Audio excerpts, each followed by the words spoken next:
Welcome back, everybody, and I want to thank you for tuning us in.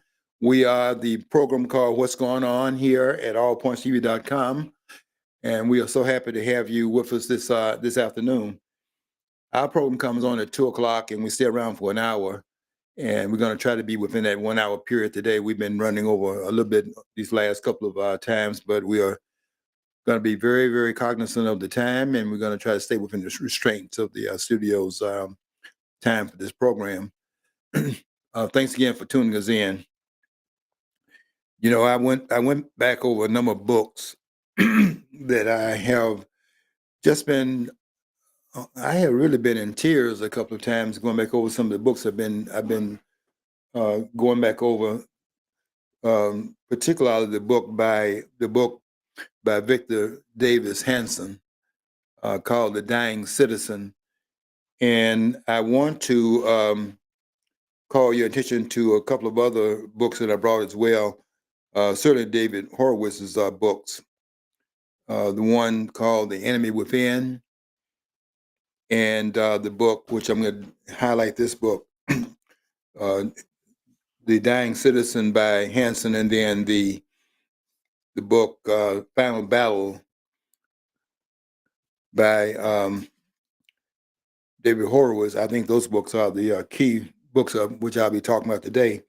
But I want to also bring in other books that I brought that I want you, the readers out there, and not everybody's a reader, but those of you who like to go into some depth in topics that we're raising here at the studio. If you're a reader, then maybe you would like to tune in the other books in a much more holistic way. And so I'm going to read off some titles here, and if you want to write them down, or maybe at some point you want to pick up a couple of these books, I definitely advise you to do so, because these books have a lot of information in it, and they pretty much hit the hit the ground running in terms of what's going on now in this country. And we got to pay strict attention here, because I think we are at the critical junction right now, and if we don't get this right, and I'm talking about getting it right immediately, because we don't have a lot of time and we don't have the opportunity, quite frankly, that we have right now to change it, because the MAGA movement really is the only opposition that these persons have of what they're trying to do. MAGA standing in, Donald Trump says a lot of times when he says that they're not after me, I'm just in the way. Well, MAGA is standing between them and what they intend to do. There's MAGA standing in between them and what they have as a final result of what they're trying to bring about. And if the MAGA movement does not, in fact, prevail, because this movement will go away if they do not come out at the top of the, I guess you say the pyramid in this way, because it's like at the top of it are these power groups. And then down here underneath, at the bottom of it, are the people who are being overwhelmed by what they have in mind and what they already are doing. And they pretty much have completed what they had in mind. So the MAGA movement is standing in the way of what they intend to do. And if this movement is put down and it does not succeed in what it's trying to do here, make America great again, if that does not happen, if this election goes in the wrong, quote, I'm saying wrong here, but the wrong direction, if this party, this Marxist party prevails in what they're trying to do, and it's very clear what they're trying to do now, and that is to create a Marxist they're trying to turn this country into a communist country. And if they succeed in that, then there will be no turning back. You know, I'll be honest. When I went back over, I brought 2, 3, 4, 5, 8 books to the studio, And as I went through them again, I read each one of them, but I went back through them again. And, I sometimes, in reading these books and reading others like them, you shake your head at the obstacle course that we're on right now, and what looks like an insurmountable force. And where this ends, to me, it's not going to end until it's not over until we win. But I'm not so sure. I'm just don't think I'm not thinking now in the same channel I was thinking about just 2 weeks ago. I don't know if we have the kind of wherewithal in the American, let me say, the American populace. I don't know if we have enough grounding among the American people in sufficient enough numbers to turn the ship of state around. And I'm getting very pessimistic about it, because in going back over these books this weekend, I began to think about, where is this heading, and do we have enough energy to meet it so that the end result of what they have in mind can be, in fact, turned around, because we have another alternative point of view, and we're going to put some other things in out there also. And is there enough behind it so as to change the course this country is on? Because it's very clear where this country is headed. So let me just first of all start out today with listing some of the books I'll be referring you to over the next 2 or 3 weeks until the selection is over, that I want you to be aware of, because these books are like the grounding points of what's happening right now. One book that I brought, this is a book written by David Rohde, Rohde. It's called In Deep, In Deep, Deep, In Deep.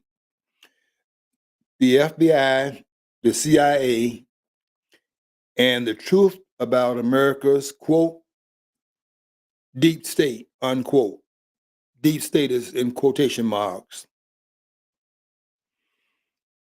And he's writing about in deep because those are the institutions that if they're not brought under control,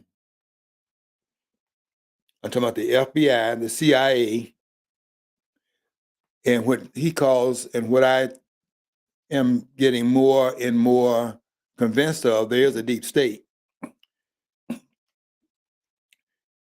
His book titled In Deep, and we're in deep in this country. This is a serious problem that we are facing. And I do not underestimate the task ahead. So David Rohde's book is very important. I brought that book to let you know that book is out there. And this book should be, if you have some time, read some parts of these books. May not go through all of them. Dinesh D'Souza. Now, this author is, his books are very important as well. This book is called The Big Lie. Now, the subtitle, I think there's a little bit more to it than what he says in the subtitle. The subtitle is, he says The Big Lie, and then the subtitle is Exposing the Nazi Roots of the American Left. Well, I don't think that's really truthful there, because the Nazi roots of the American left, it might be the roots of the Nazi, the roots of the American left today, but the roots of the Nazis really, and also Mussolini's fascism, that really has its roots in the you go and look at the Klan in the United States and go and see what they were. This is the Democratic Party, and you go listen to what they were saying in the 20s, and you'll see that before you had Mussolini was 1922, and Hitler was 1933. Before that, you have the underpinnings that were going on in the southern part of the United States, which was a Nazi-like movement, but it precedes the rise of Nazism, because I put the Nazism rise in Europe, I think in 33, really, from 33 to 45. Mussolini is 22 to the beginning of the war. The war starts September the 15th, 1939. Before that, I think you have to go into the Klan here in the United States and then look at what they were saying and see that this is a grounding point for that which was taking place. Not that they were quid pro quo, but they were actually saying the same thing. But the earlier expressions of it was not in Hitler's Germany, nor Mussolini's fascist Italy. By the way, I think it might people want to know too. Mussolini started out as a journalist. As a journalist, yeah. So they right. Definitely shows that there's a connection between those people who are in the press or in the media, which we'd call nowadays call the media, and trying to control the political dialogue. Yeah. John, that's a good point. I hadn't thought of that's another. That's a major part of our problem in this country. We don't have an independent press. The press is not that they cannot be independent. They have chosen sides, and the side they've chosen is the totalitarian side. Look at John Kerry's comment a couple of weeks ago that saying basically it's like about basically it's getting harder to govern because of the the other forms of media and stuff out there. That's what he's alluding to is like, I've watched a lot of cop videos, cop interaction videos, and first thing the cop asks is, "Where's your ID at? You're a journalist, right? Where's your ID at?" Well, where's it solidified in this anywhere in our documents that we have to have some kind of documentation to show they're acting as journalists. Yeah. Okay. Or if you exercising the freedom of press. But thing is every Republican out there, so black to blue kind of stuff, that's the people who are going to be sitting on you. No, I didn't mean to rhyme. It's true. John, you're making a point here, and it's frightening what's happening in this country, because I never thought I would be talking about these issues that are in these books. The Big Lie, exposing the Nazi roots of the American left. The Nazi roots really have their roots in the southern in the southern politics of the United States. And you can go and read a lot of books. There's a book out by J. Rogers. I didn't bring that book to the studio, but one of the books that just come to mind is a book written by J. Rogers called From Superman to Man. And in that book, what Rogers is pointing out is that they had built this racial hierarchy, and he's writing about he's trying to go into history and then correct some of the distortions that were made by some of the great writers and great thinkers.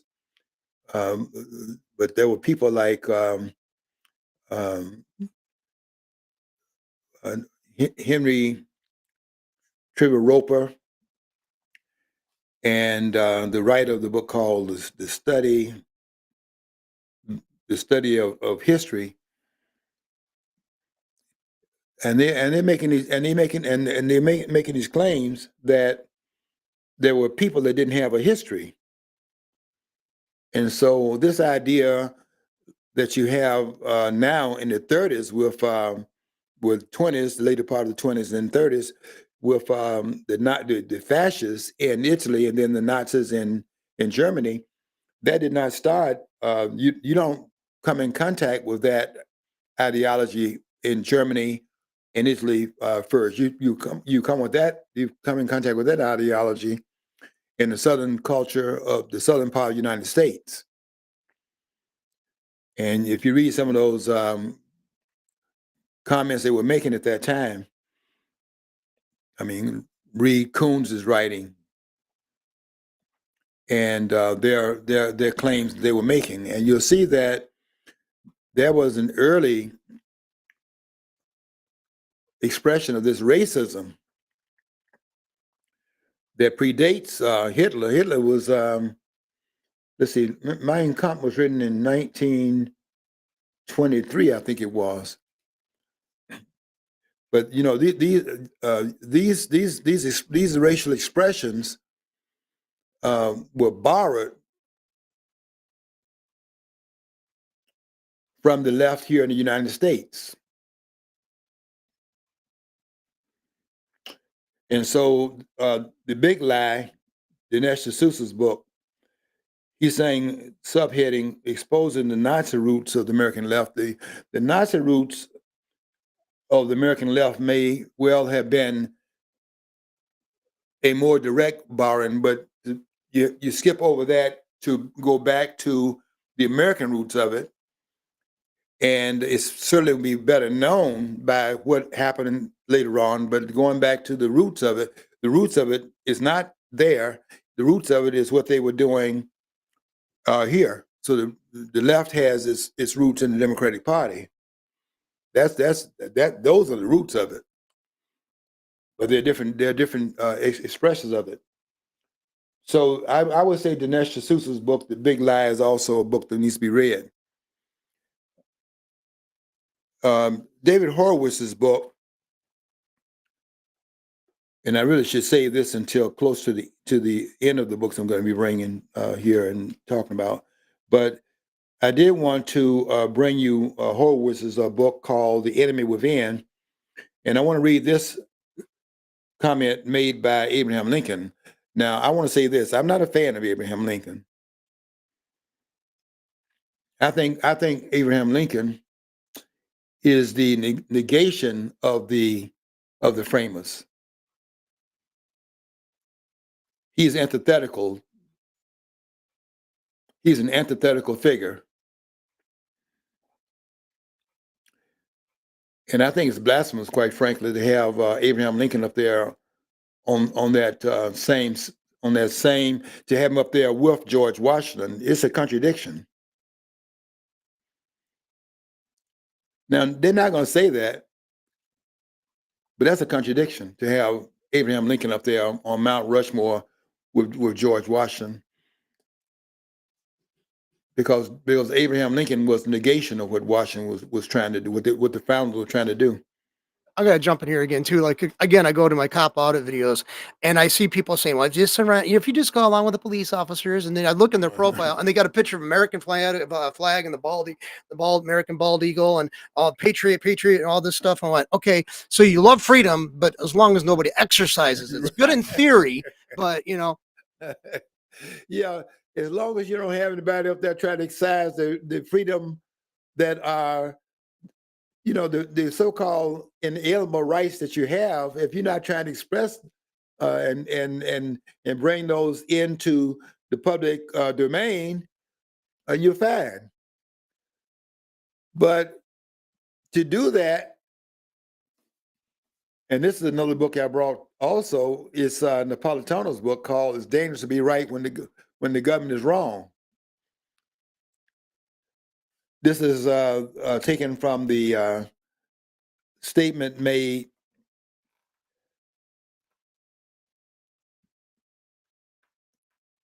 and I'm trying to think of the French philosopher who said that, and this is taken from that statement that he made. But it's dangerous to be right when the government is wrong. And it's very dangerous to be right when the government is wrong, because you're holding up a red flag in front of the government, because the government has the power, the unique power, to initiate force. And if they are not brought under and kept under the restraints of the Constitution of the United States, which is there to restrain their power, the Constitution is a document of restraints. And if they don't do that, or if they are not going to submit, which is what it amounts to, if they're not going to submit to the Constitution of the United States, and they're not submitting to the Constitution of the United States, they've dismissed the document. That's another one of Napolitano's books. Didn't bring it to the studio, but it's another one of his books called The Constitution in Exile. But I'm not a fan of Abraham Lincoln, but I will read something that Abraham Lincoln said, because this is very true, and we need to be aware of this statement, because this can happen. It can really happen if we don't get a handle on this now. And this election has this on the table. Abraham Lincoln made this comment right here. He says,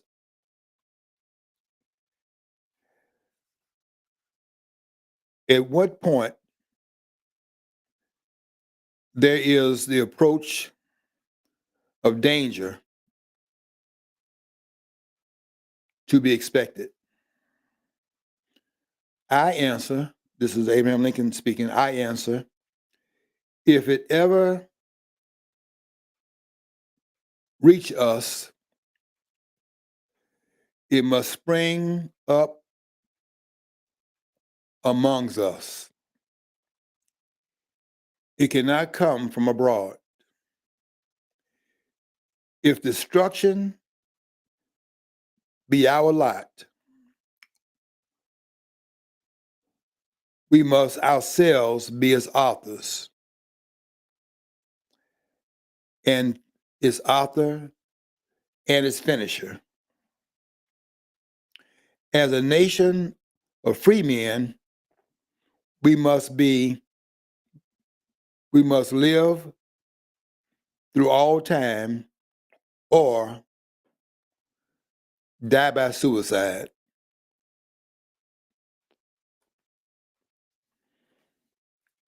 And that's a danger. That quote is in Horowitz, in the first part of Horowitz's book, The Enemy Within. And that subtitle of this book is called How a Totalitarian Movement is Destroying America. And that is frightening. Peter Schweizer's book. The first book I read by Schweitzer was called The Architects of Ruin. And every book he's put out has been trying to spread the alarm about what's going on in this country. And one of his books, I think this was 2 books earlier than the book that he just put out, this book is called Profiles in Corruption, that I brought to the studio. But he put a book out 2 books ago. He put a book out called Throw Them All Out. And after reading all these books again this weekend, going through them, because you don't, when you say you read them over again, you don't mean read every page. What you do is you go back to what you underscored and what you thought were the highlights when you read the first time. And the more I read these books again, I began to see that it's almost going to take a miracle. Some people are saying it's going to take divine intervention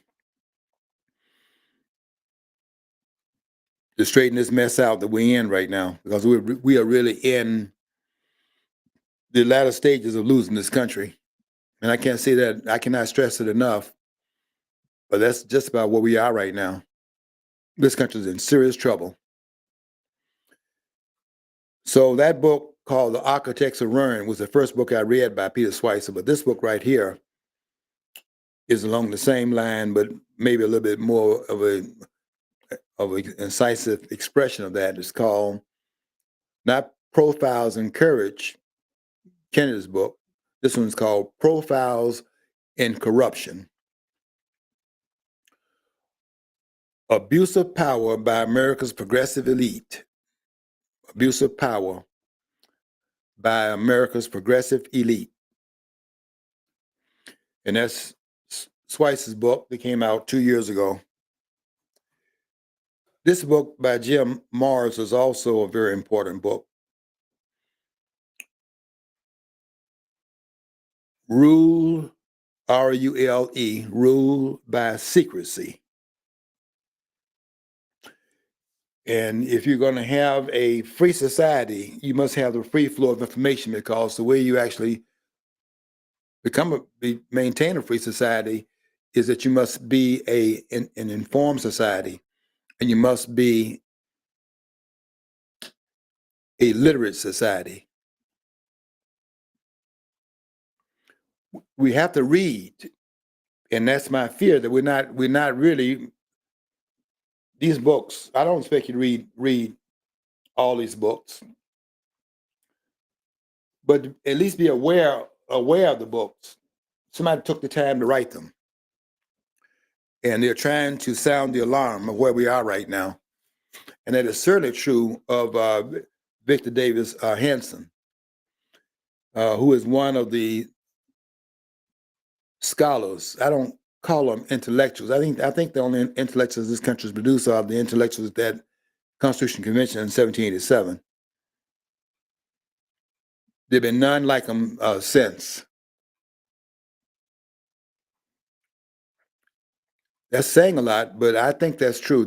And I take that from Ayn Rand, and I think that's true. I think Ayn Rand was right when she said in a book called For the New Intellectuals, when she said that the framers were the country's first intellectuals, and so far, the last. Now, Ayn Rand died in 1982. She was born in 1905. She died in 1982. And she said, even at the end of her, she never rescinded the comment when she had said that the framers were this country's first intellectuals, and so far they were the last intellectuals. I would not argue with that, even today. And take the number of years from 1982 to the present, and you'll see how many years have passed since Ayn Rand was here. But I think her statement still holds up. I stopped calling these people intellectuals. I started calling them scholars, because they do have scholarship. But when I look at the scholarship, that's a problem for me also. That's a real problem, because they're saying a lot of things that if you really cannot, you can't say the things that they're saying and be an intellectual, because an intellectual will not say the things they're saying. But they're scholars because they have a body of information that they have mastered. So you can't write them off and say that they don't know anything. Like members of the Congress, they don't know anything. People in Washington, these people don't know anything. They're criminally ignorant. But you have to give them credit for being scholars. I think Victor David Hanson is a scholar. In his book called The Dying Citizen, How Progressive Elites, Tribalism, and Globalization Are Destroying the Idea of America. And do you think that the idea of America has not been destroyed, or you think that it's still we still have an idea of America? What is the idea of America today? If you ask that question on the street, what kind of answer do you think you will get? He says how progressive elites, tribalism, and globalization are destroying the idea of America. I think that they've already done that. And then this book, which I'm going to read a lot from, this is Horowitz's. I think this book came out before the book called The Blitz. This book came out in 2022. And I think he's writing what he's saying here. Pay strict attention to Horowitz. He has a lot to say about what's happening right now on the left, because Horowitz is an expert in that. I want to say expert. He's very knowledgeable. He's a scholar in that domain. He's definitely a scholar in that domain. Now he makes a lot of errors in some of the things that he is saying that he is that's out of his orbit. And I'm going to read some things, and I'm going to come behind him and say a few things about it. And I hate to sound like an elitist. I'm not trying to be that, but I can't let them say the things they're saying and get away with it either. And I'd be irresponsible to allow these claims to go unchecked. I'm going to read a couple of passages from this book, because this is the final battle. This is it. And if we get this wrong, if this country is so far gone, they will put Kamala Harris after we've had Biden, and then to put Kamala Harris in the aftermath of Biden, where they told us that Biden was not cognitively impaired, and we were looking at it every day, and they were telling us not to believe our own lying eyes about it. And then they sell us Kamala Harris, who is also cognitively impaired, not in the same way that Biden is, but she's cognitively impaired too. This woman's a dimwit. I mean, this woman. This is it. Kamala Harris would not be able to run as president of any other country on this planet. There's certainly no country in the Western world she'd be able to run in, or the country other than the United States as president. It could not happen. And all those persons that are writing and calling and asking for support of their campaigns, I get a lot of calls from Ted Cruz and some of the ones who would be the top leaders in the Republican Party. I would contribute to Cruz's campaign, but I will tell you this.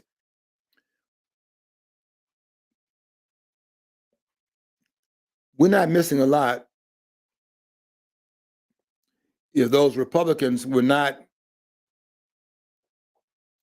returned to their seats. That includes Ted Cruz. And he's in a dogfight in Texas because Schumer has taken a lot of that money they have in that till over there, because a lot of billionaires are financing Kamala Harris. They do not want Trump in that office because they know what time it is.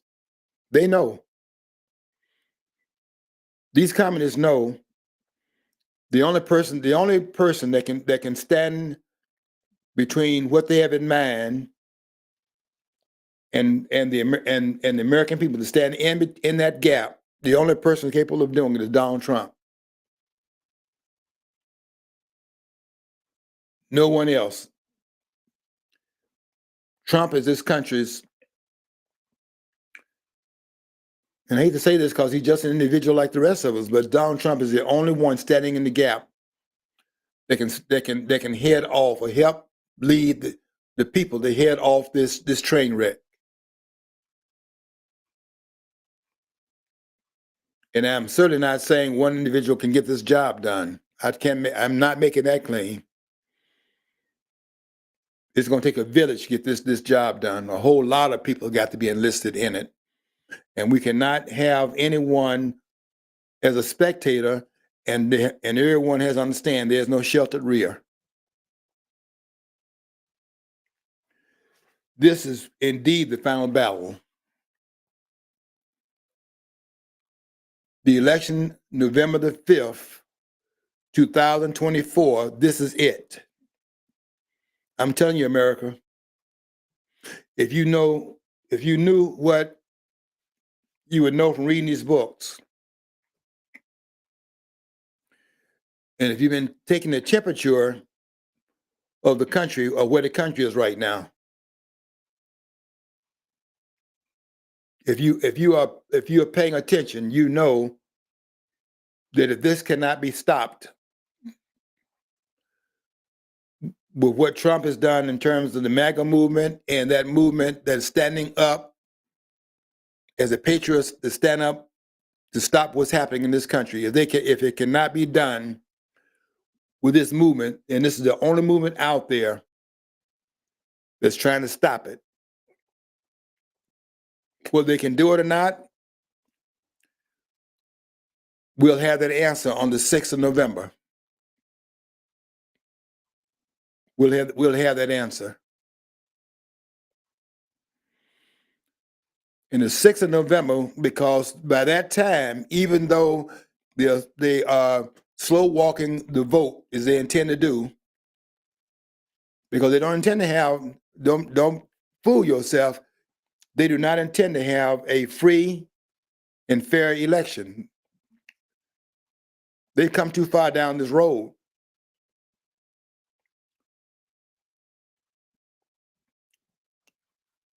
And that's what Andre Tate is also saying. He said, if you had invested all of this energy and all this time and laid this foundation, and you get to this place in it, he said, would you cheat? And the answer is self-explanatory, the answer, because there's too much sweat equity into it to turn back. See, I think maybe we should take a page from these the left, because they win, okay, and taking the high road doesn't get you winning.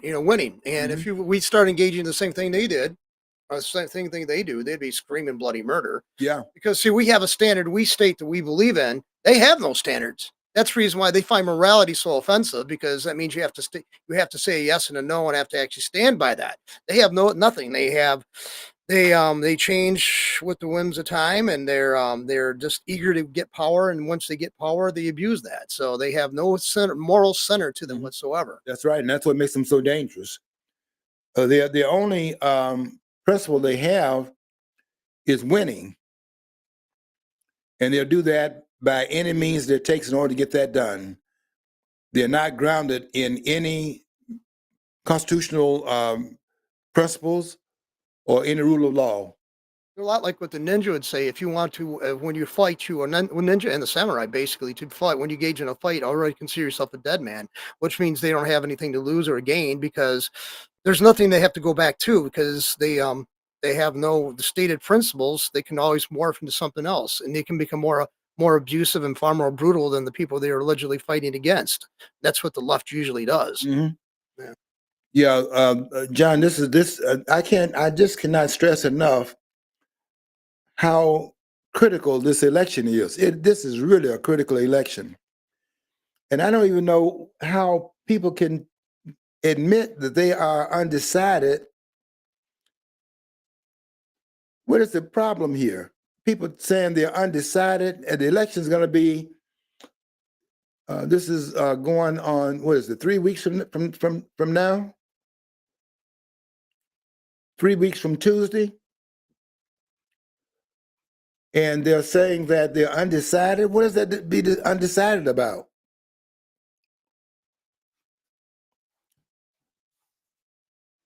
Well, they're waiting. There maybe there's gonna be somehow they're gonna find out the Harris is actually, the gonna be the, she's like the savior or something like that. It's gonna be revealed, which I don't think anybody's the savior of this country, especially at this point. But It's not going to happen. Once a radical, and she is definitely a radical. Once a radical, always a radical. Of course, you can have a wake up moment, but those persons that are ideologically grounded in the progressive movement, she's definitely grounded in progressivism. This woman is if she's not a communist, she's very close to it. And I fear for the country, because I don't know if the country is really sensing the danger this country is in, and how valuable Trump is. They're telling us that Trump is only looking out for himself. You think a person that come off that 38th floor of Trump Tower, living a comfortable life, and could have gone on with his life and all that luxury, that 38th floor, I think his son has the 36th floor, so it's one floor between them. I think it stops at 36th, 38th, and so on. And that when they showed that the interior of that floor where Trump is staying, that place almost is embellished with gold. and I also like to point out, I think I heard something. I haven't substantiated this, but I heard that Trump actually donated $25 million to to help out there in North Carolina. What did Harris and Obama and the Clintons donated so far to those efforts? They didn't even go there to pay their respects for the damage that's been done. You would think they would go there at least and give some moral support. But Lindsey Graham said, they got to do something for North Carolina. But then he turned it and said, we must remember our friends in Israel. They're people actually trying to kill them. Well, gee, the hurricane actually killed people there, Lindsey, and North Carolina. But no, and that's a state away from your state. You're a senator of South Carolina, and it happened in North Carolina. But no, we're supposed to be more. I'm pissed off at both parties, man. I am too, John. This I can't stress enough how dangerous this. We're in tremendous danger in this country right now. We have both parties playing for political favorites, and none of the political favorites they're playing for are the people of the United States. I'm trying to think about when did we actually get away from in respect for the document. I mean, this book by Thomas Woods, Who Killed the Constitution, and that kind of plays into Napolitano's book also. It's been well afoot for like over 100 years, though. It's got to be, because Woodrow Wilson, I think, was the first weak link, and then FDR certainly seized upon those weaknesses. Yeah, but the first one that the one that actually negated the Constitution was Abraham Lincoln, because Lincoln. Take that book that's written by the candidates called "The South Was Right," or the political incorrect guide to the Constitution and the political incorrect guide to the Civil War, where the claims going to be made that secession was in fact constitutional. South was right. I mean, it's been proven. I mean, it was supposed to be a voluntary, union. That's what it was, a voluntary union, and they could have left it. That's a part of it, and they were trying to bring the country. They were first of all trying to bring the country back to its grounding point, and that was the South standing up for the Constitution. They were standing up for the Constitution of the United States. I don't even have to argue that, because it is clear to look at the person that were involved in the fighting on the southern side. Robert E. Lee's father was the son of Light Horse Harry Lee, who was a lieutenant in the army, and almost like the right-hand man of George Washington.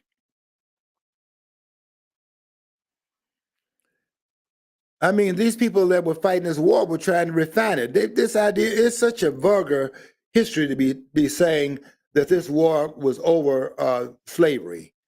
To make Robert E. Lee, who didn't have any, Robert E. Lee didn't have any slaves, and they're going to make him the slave owner. The slave owner, the family, the one that had slaves in the family tree was Grant,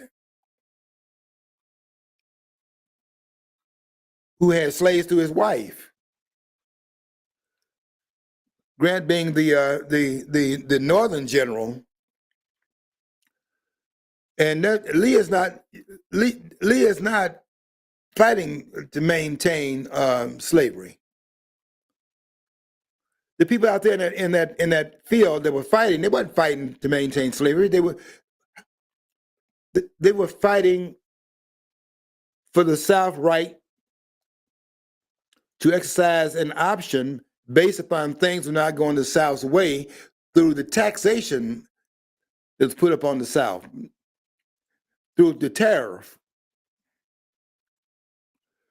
And if people could understand that, they can understand that Trump is not exactly right in talking about how much money he took collection from the Chinese through the tariff that he imposed. It's impossible for a country to tax another country.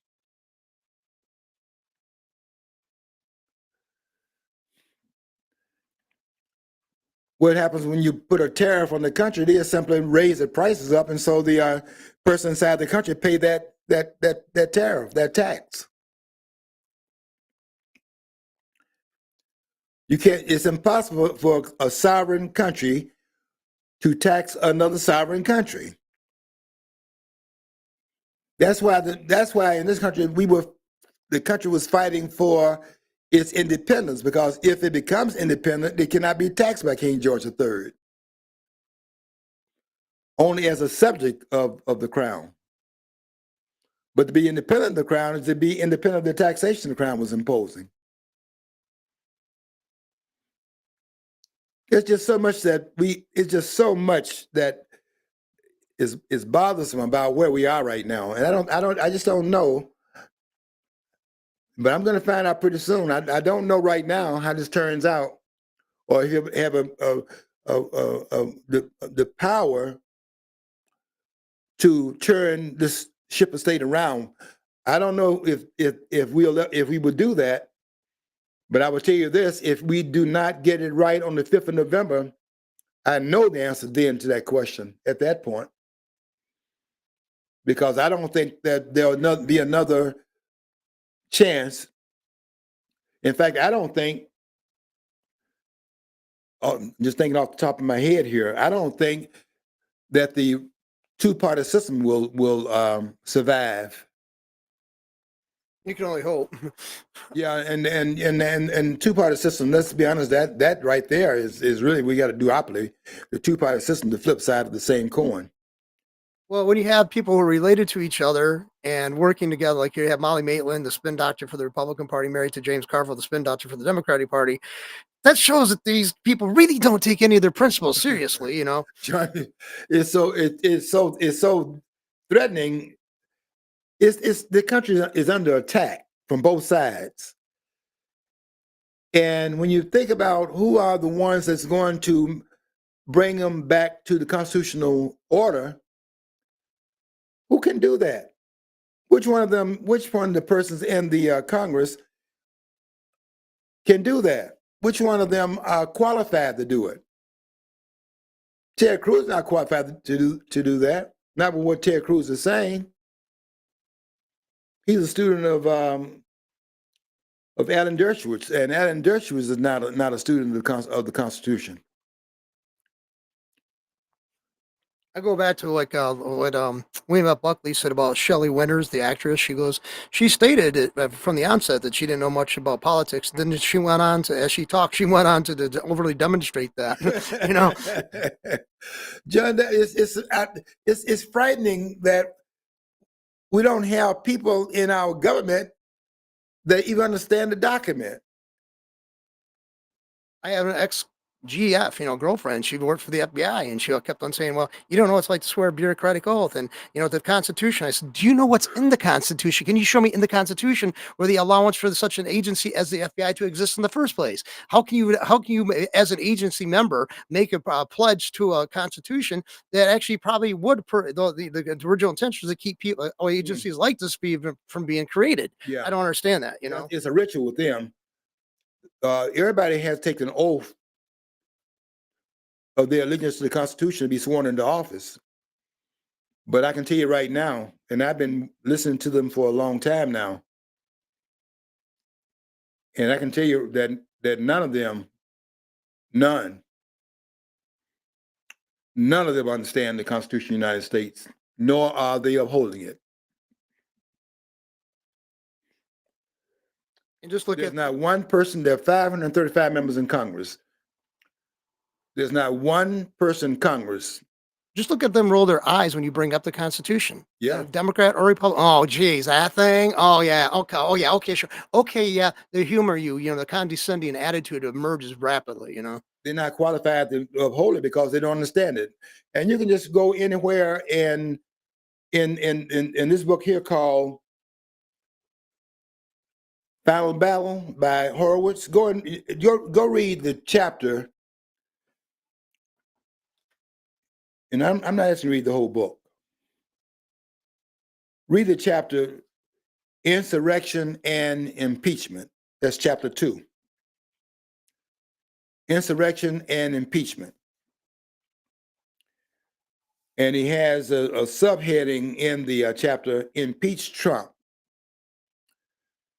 And when you read this, you have to shake your head. This is a very, is very burdensome to read these misstatements. I have a lot of respect for David Horowitz, but you can't be saying some of the things he's saying. He got a lot of this stuff from, I can tell where it came from, because I know who said it before I read it here. He got this stuff from Lawrence Tribe. Here's a statement right out of Lawrence Tribe's mouth. This is Horowitz writing it as if it comes out of his thinking, but this is Lawrence Tribe's thinking. He says the impeachment proceeding did not begin until the House impeachment managers formally delivered the charge to the Senate on January 25th, 5 days after Trump had left office and Joe Biden had been inaugurated as America's 46th president. In other words, Democrats were intent on removing a private citizen from an office he no longer held. See, these comments, they may not be bothersome to a lot of people, but these are very bothersome comments. That's a very bothersome statement there. That yes, Donald Trump had by this time left office, but that's not the only thing that's going on here. The Constitution is also being challenged here. The Constitution says, and this is Article 1, Section 3, Clause 7. Yeah.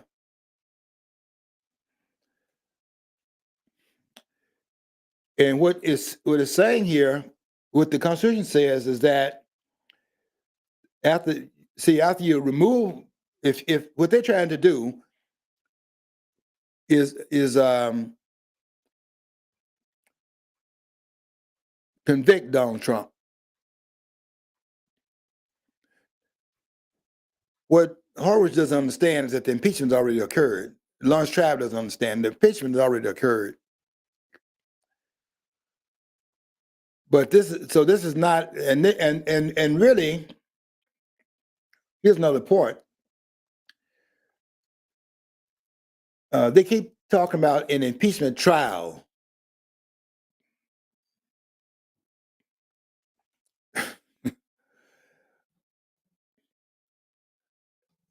There is no impeachment trial. No such thing.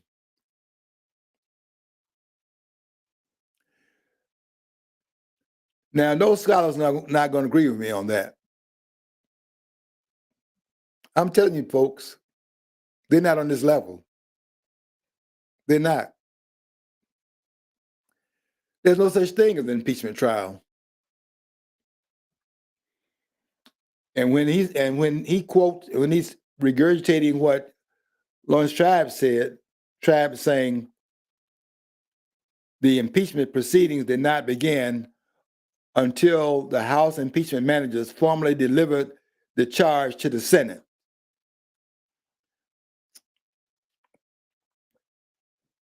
Look, it almost makes you want to cry.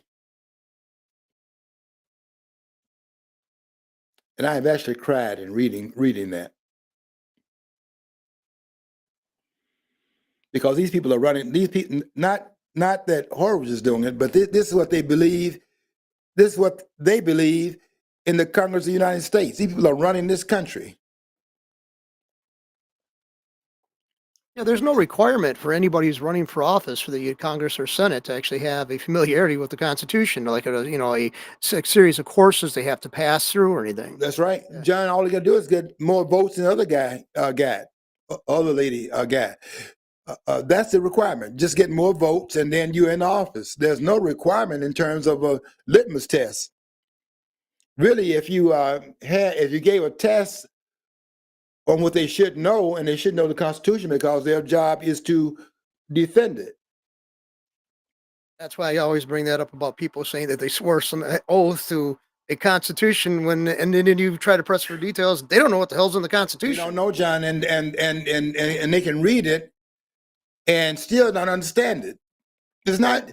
They act like it's something in it that prohibits an understanding of the document. The document is not hard to understand, but you have to read it with understanding. And I find it very, very troublesome when people are saying things like the impeachment proceeding did not begin until the House impeachment managers. In other words, not until they go over to the Senate as the managers of the impeachment that has already occurred. The impeachment has already occurred. They're going over there as managers because now the trial, or what we're going to do about the impeachment, is what the trial is about. But I said some time ago, I'm glad to be able to come now and say that it's been verified by what Schumer did. I don't have respect for Schumer, but Schumer did something that was in his purview to do, and that is, as the majority leader in the Senate, to refuse to bring the impeachment of Mayorkas to the floor. There's nothing unconstitutional about that. And that's what Schumer did. Now I don't have any respect for Schumer, none. But that is not an unconstitutional act. The Senate has its own prerogative whether it or not it will hear the impeachment. It can refuse to take the impeachment and put that which was done in the House and put it on trial in the Senate. They can deny, they can refuse to do that. But the trial in the Senate is not about impeachment, folks. I'm telling you that straight up. And that's a problem for them to claim that. The manager's not over there to bring about impeachment. The impeachment has already occurred. They're there to bring about the trial, which are now are going through to see if it can be a conviction to which there will be a removal. They're trying to remove Donald Trump through the impeachment process, but he's already been impeached. And I want to stress that. I want to stress that because let's get that, if we don't do anything else, let's get that part straight. Because they're trying, what they tried to do with Trump was to remove Trump from office by conviction, and then after that, bring another vote, which can be by majority in the Senate. And that vote then, in addition to the removal vote, which would be a 2/3 vote to remove, but then a majority vote come behind that 2/3 vote, come behind that with a majority vote that will in fact bar him from holding another office, because they do not want MAGA in the government. They want MAGA out of here, because then they can do pretty much what they want to do. And MAGA is standing in their way. And we got a chance to turn the hordes in that Congress back. And we got one shot at it. This is the final battle, folks. November the 5th. That's our D-Day. Okay. Until next week, I want you to follow your dream. If you don't follow your dream, you'll never know what's on the other side.